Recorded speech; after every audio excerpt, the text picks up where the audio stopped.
దేవుని పరిశుద్ధ నామానికి వందనాలు తెలియజేస్తున్నాను. ఈరోజు దేవుని వాక్యం ఏమనగా రెండవ రాజులు 5వ అధ్యాయము.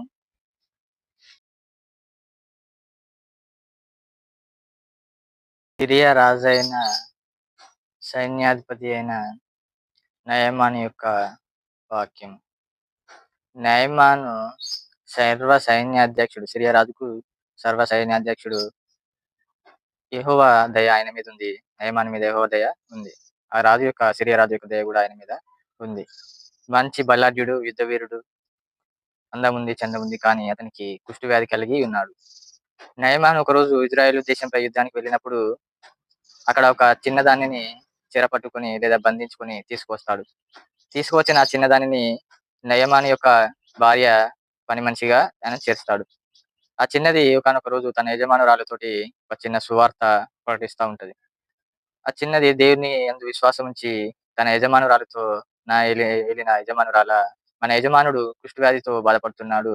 నా దేశమందు ఇజ్రాయేలు ప్రజల దగ్గర ఏలియా అనే ప్రవక్త దగ్గర ఉంటే తన కుష్ఠవ్యాధి నయమవుతుందని నేను దానికి సంతోషిస్తున్నానని తన యజమానురాలితో చిన్న సాక్ష్యము పంచుకుంటా ఉంటది.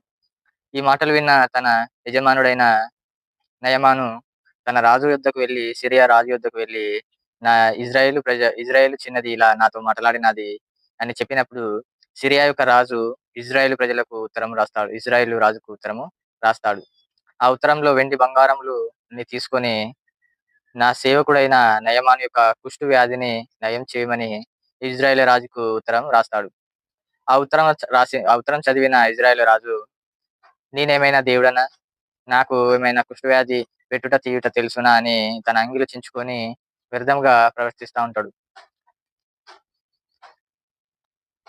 ఇజ్రాయేల్ రాజు అలా అంగీలు చించుకొని తను వ్యర్థంగా మాట్లాడినప్పుడు, నాతో కుట్లాటకు వస్తున్నారా అని మాట్లాడినప్పుడు, ఈ మాటలు రాజు అంగీ చించుకొనుటను చూసిన ఏలియా తనకు ఒక వర్తమానం పంపిస్తాడు.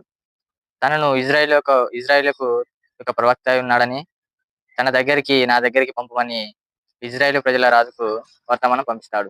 ఆ వర్తమానాన్ని అందుకున్న ఇజ్రాయేలు రాజు నయమానును ఎలీషా దగ్గరికి పంపిస్తాడు.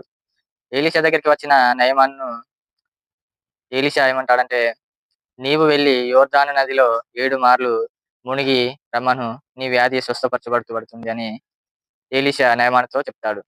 దానికి నయమాను సణుక్కుంటూ గొణుక్కుంటూ, నేను నా దేశం విడిచిపెట్టి వచ్చాను. నా దేశంలో నది లేదా, నీళ్లు లేవా? ఇక్కడియే పవిత్రమైనవా, అక్కడికి కావా అని సణుగుతా గొణుగుతా ఉంటాడు. కానీ ఇజ్రాయేలు చిన్నది చెప్పినప్పుడు విశ్వసించిన